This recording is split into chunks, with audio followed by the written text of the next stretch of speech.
Hey guys, it's your boy Young Diamond, still on the Dangote's issue. Hey guys, it's your boy Young Diamond, still on the Dangote's issue.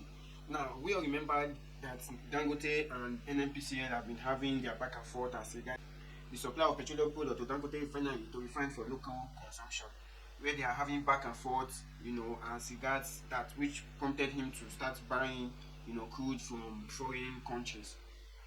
And thereafter, we saw the pain in his eyes and all the things he went through just to be able to, get all this in place. Now, while he was, giving a statement, he made mention of something of what these people do, refining or having a blending plant in Malta. Let me just play a little clip so you get a glimpse of what we're talking about and we'll be right back. Another complaint that I had, which I think the Right Honorable Deputy Speaker also raised with me, said, okay, why did we drop the price of diesel when we started? We drop it from, is it the bad quality we are producing or what? I said that no. Even at the 650 ppm and 700 ppm that we are producing was a better quality than what was imported. And I'm sure, Your Excellency, sir, most of you have problems with their vehicles. Either you've had or you are still having problems with their vehicles.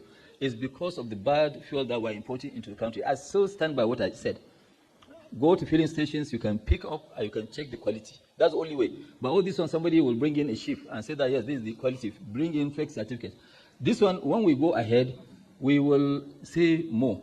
We will say more in the sense that, we know where they blend this in. Some of the terminals, some of the Nnpc people, and some, traders have opened a blending plant somewhere off Malta. We all know these areas. We know what they are doing. It's not that we don't know. And really, like what I said, I've been fighting all my life. Somebody now said, okay, Mr. Ngote, I heard that, some people came to your hotel to ask of your name and they don't know who they are. You say, yes, they did. But look, I am a very, very fearless person. I believe so much in God and I don't fear anybody. They can do whatever that they want, and I am not scared. I will fight head on. It's not a question of this is not so they can do whatever that.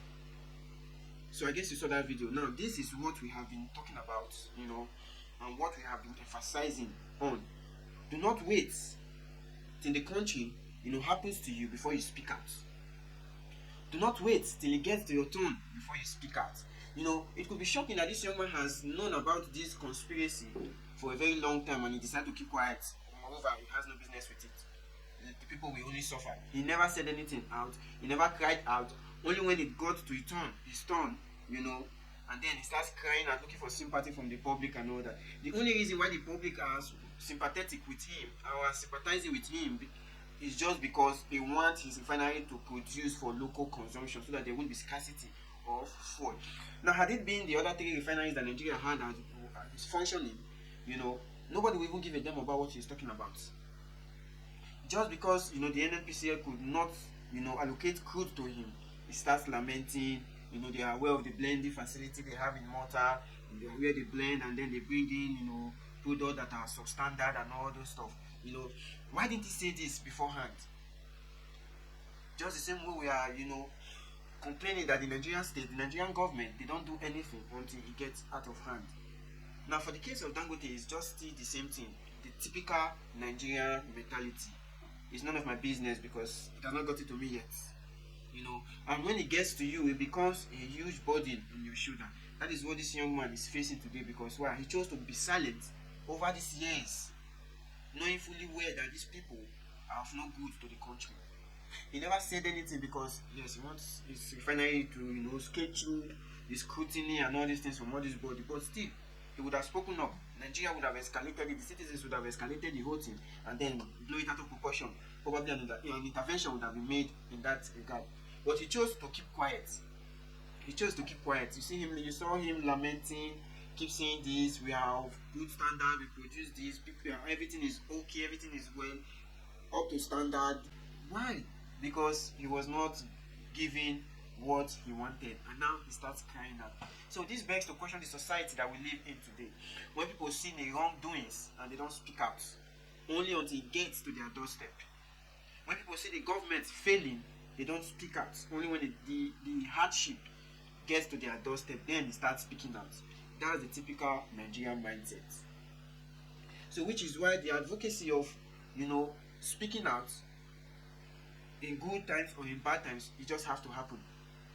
Because the moment each and everyone keeps, remaining silent in cases like this, definitely to get to your turn. Who could ever believe that the richest man in Nigeria, in Africa, could be humbled to this level that he cried out to the masses, which he has not done before? So this is a case study that everyone were to do in the society, thinking that whatever is going on is none of their business. Just relax, it will get to your doorstep, and then when you cry, probably it might be too late. But the good news is that the federal government has mandated the Nnpc to supply Dangote this crude oil and to sell to them in our local currency. That way it will kick off the time and the finance that will be required, seeking for dollar, doing exchange, conversion and all those stuff. Now they have been mandated to, sell to Dangote and other modular refineries that Nigeria has in Naira. That way to boost up local production. But we hope it stands, and we are still looking out on the blending plant in Malta. In subsequent time, the new owners will emerge and they will be put to shame. Until we meet again, it's your boy, Young Guy.